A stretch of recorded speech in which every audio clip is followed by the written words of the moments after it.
Halo semuanya, perkenalkan, nama saya Nadia Resmaudi. Pada kesempatan kali ini, saya akan mempresentasikan materi mengenai permintaan dan penawaran dengan mata kuliah Ekonomi Mikro. Yang pertama, kita akan membahas pengertian permintaan dan penawaran. Permintaan adalah jumlah barang atau jasa yang ingin dan mampu dibeli oleh konsumen pada berbagai tingkat harga dalam periode tertentu. Dalam sederhananya, semakin murah harga suatu barang, biasanya semakin banyak orang yang ingin membelinya.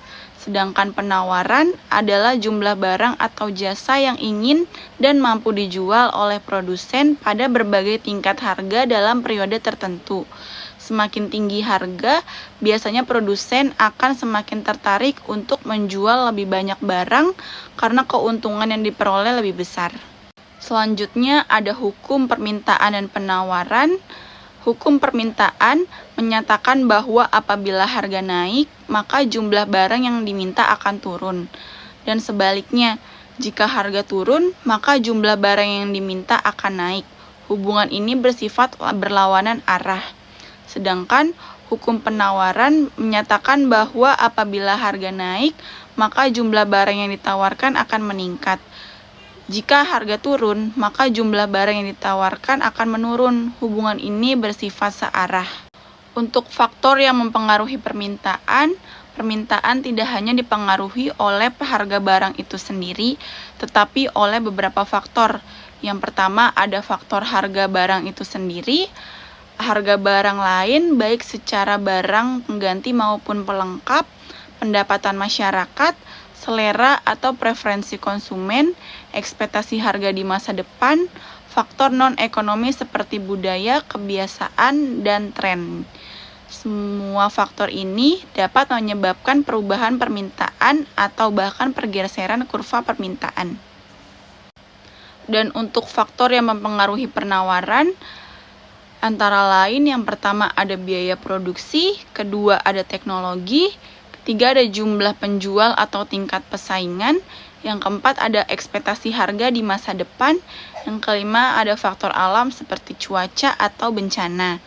Jika biaya produksi turun atau teknologi semakin canggih, maka penawaran juga bisa lebih meningkat. Untuk keseimbangan pasar terjadi ketika jumlah barang yang diminta sama dengan jumlah barang yang ditawarkan.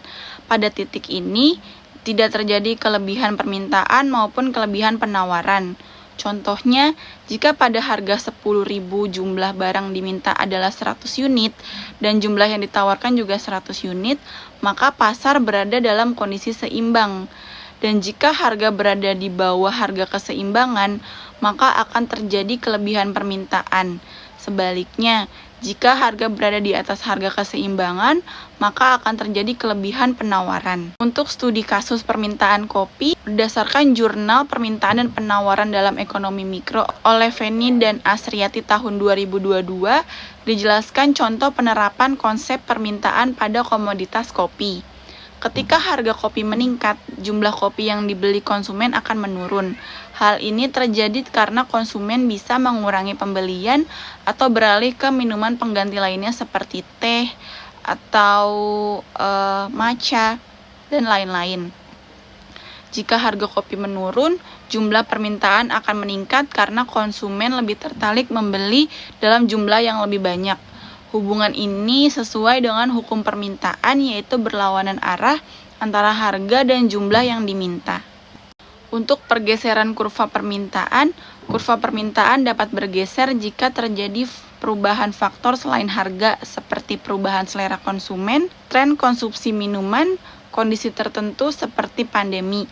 Contoh, ketika muncul tren kopi dengan berbagai varian rasa, permintaan kopi bisa lebih meningkat meskipun harganya lebih mahal. Hal ini menyebabkan kurva permintaan bergeser ke kanan. Untuk studi kasus penawaran kopi, dalam jurnal tersebut juga dijelaskan bahwa ketika harga kopi meningkat, produsen akan menambah jumlah kopi yang ditawarkan karena keuntungan yang diperoleh lebih besar. Dan sebaliknya, jika harga kopi menurun, produsen akan mengurangi jumlah produksi karena keuntungan yang diperoleh lebih kecil. Hal ini dengan hukum penawaran, yaitu hubungan searah antara harga dan jumlah yang ditawarkan. Lalu ada pergeseran kurva penawaran. Kurva penawaran juga bisa dapat mengalami pergeseran akibat. Yang pertama ada perubahan biaya produksi, perubahan teknologi, serta faktor alam seperti musim panen. Contoh, ketika musim panen, kopi tiba dan harga biji kopi menjadi lebih murah. Produsen dapat meningkatkan produksi. Hal ini menyebabkan kurva penawaran bergeser ke kanan. Maka untuk kesimpulannya, permintaan dan penawaran merupakan konsep dasar dalam ekonomi yang menjelaskan bagaimana harga terbentuk di pasar. Harga keseimbangan terjadi ketika jumlah barang yang diminta sama dengan jumlah barang yang ditawarkan. Perubahan pada permintaan atau penawaran akan menyebabkan harga perubahan keseimbangan. Studi kasus kopi menunjukkan bahwa perubahan harga, tren, maupun gangguan pasokan dapat mempengaruhi keseimbangan pasar. Maka demikian presentasi dari saya. Terima kasih atas perhatiannya. Wassalamualaikum warahmatullahi wabarakatuh.